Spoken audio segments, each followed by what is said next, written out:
Welcome to the next episode of Thermodynamics. Today you're going to learn about thermal expansion of solid bodies and liquids and about internal energy of a body. There are three types of solid bodies and liquids expansion: linear, surface and volume. The formulas for bodies expansion are determined experimentally, so we have these formulas first. L is equal to L0 times 1 plus alpha delta T.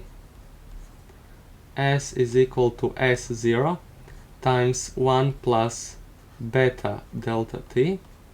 And V is equal to V0 times 1 plus gamma delta T. So this first one is linear, where L is length, S meaning surface, so surface expansion, and volume indicates volume expansion. Alpha, beta and gamma are coefficients for linear, surface and volume body expansion respectively, and they do depend on a material. Beta is 2 alpha and gamma is 3 alpha, just to mention this relationship. Quantities with index 0 are quantities at time t equal to 0 of heating a body. For example, L0 is initial length of a body before heating up. Delta T is difference between initial temperature T0 and current temperature T expressed in kelvins. It is useful to point out that hollow bodies will increase their hull as well as themselves. Body density is also proportional to temperature, to temperature increase, as well as length, surface and volume of a body in these three types of body expansion respectively. So we could write similar formulas for body density depending on its temperature. From the formulas and our very own experience, we can say a body's volume increases as temperature increases. So its density decreases with increase of temperature. An interesting fact is that water, a ubiquitous matter we use every day, has an anomaly, which is that it is the most dense at temperature of 4 degrees of Celsius, so water at this temperature sinks to the bottom of seas. We know melting point of water is 0 degrees of Celsius, so when we melt ice and heat up the water from 0 to 4 degrees of Celsius, water will become denser and denser, which is against the fact that we have just said about density temperature negative dependence. However, water decreases its density from 4 to higher temperatures, just like any other matter. This water anomaly is also cause why ice floats on water, which would otherwise sink. So we have this water anomaly, which is a very interesting physical phenomenon. Internal energy is one of three energies which constitute a system's energy, which are potential energy, EP, of a system in an outer field, kinetic energy, EK, of a mechanical motion of a system as a unit, and finally internal energy, big U. So total energy, big E, of a body is sum of these three: potential, kinetic and internal energy. So we have total energy of a body is sum of its potential energy, EP, plus kinetic energy, EK, plus internal energy, big U. Internal energy, however, consists of three constituent energies: potential energy of particles interaction, kinetic energy of chaotic translation and rotation motion of a body's particles, and energy which is constituent part of particles, such as kinetic and potential energy of atoms in molecules, electrons in atoms, interactions of nucleons in nucleus, electrostatic and gravitational interactions, and others. We can see there are potential and kinetic energy both on a system and on a body's particles level.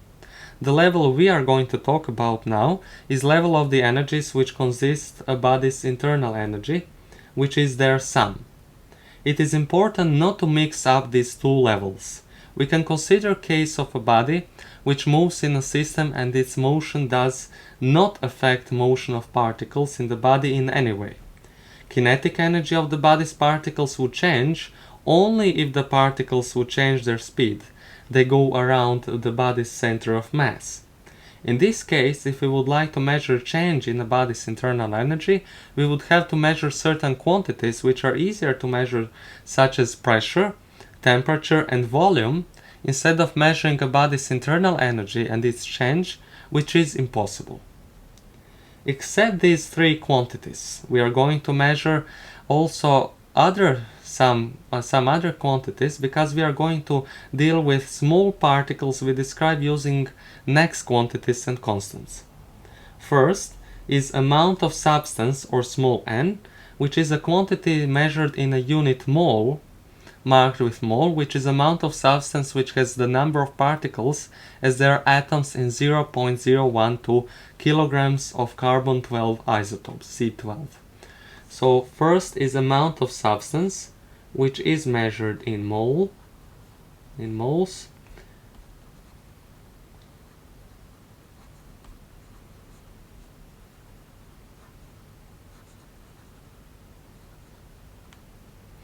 And 1 mole is number of atoms in 0.012 kilograms of carbon isotope C12.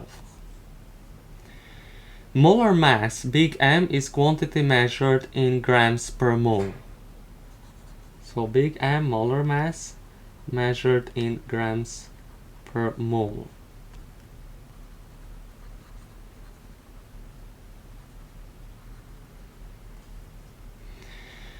Number of entities, big N, is number of entities it has particles in a chemical element.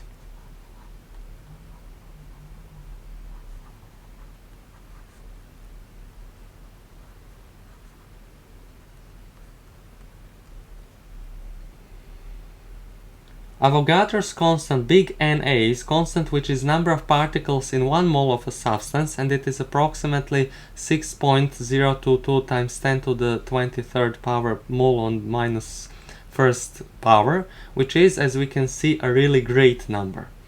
So we have that big Na, that's notation for Avogadro's constant, is equal to number of particles in 1 mole of matter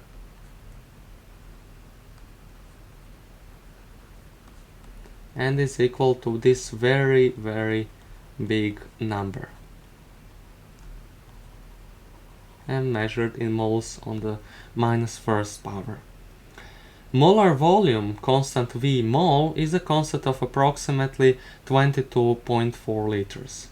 So V mole, molar constant, is 22.4 liters per mole. Liters per mole, it is molar constant, or 2.24 times 10 to the minus second power meters cubed per mole.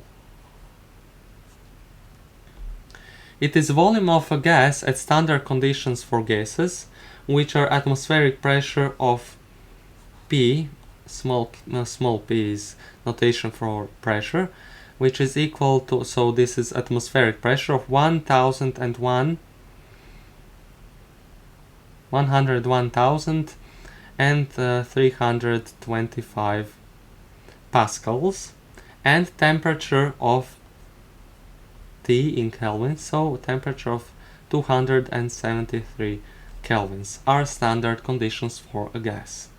In the end, here are three relations between mentioned quantities and constants, which are formulas for calculating amount of substance, small n, where the last formula we are going to write here is used for gases only.